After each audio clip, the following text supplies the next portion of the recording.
Hey guys, Kevin Moyer with the Row Report here, and today I want to talk about emotional service animals, arguably the biggest BS in housing right now. What are emotional service animals? Essentially, they are a legal loophole to get pets in a rental property for free. As a property owner, you may be thinking, I don't want pets in my property, or if I am going to have pets in my property, I should be compensated for the extra wear and tear, the extra risk, the extra fur, and the HVAC system invents over time, the extra wear and tear on hardwood floor on stairs. But emotional service animals will stop you in your tracks. It is a legal loophole designed to protect vulnerable people.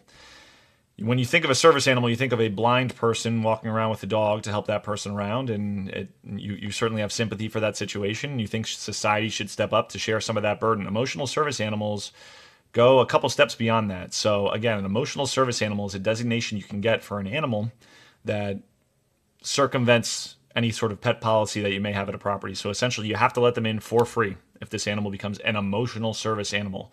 So how do we get them? Let's find out. Come with me here. So here I'm on waggy.pet. Let's get an official ESA letter. I'm a pretty well-adjusted guy. Pretend I'm a well-adjusted guy, and the only thing I really have going for me that might be an issue is that I had 4 beers last weekend in a single day. So I have a dog, Fido. I'm most interested in housing.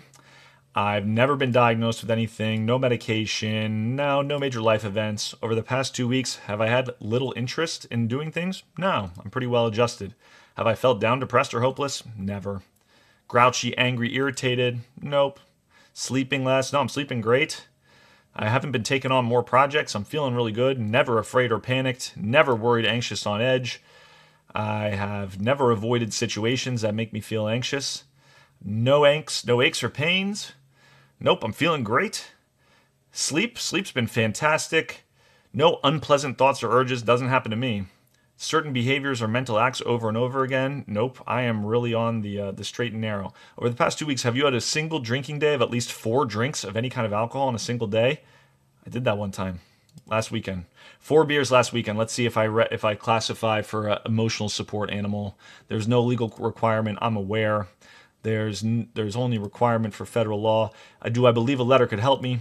Where should I email? Email it at gmail.com. What's the most important thing? It's all about cost. I'm a male.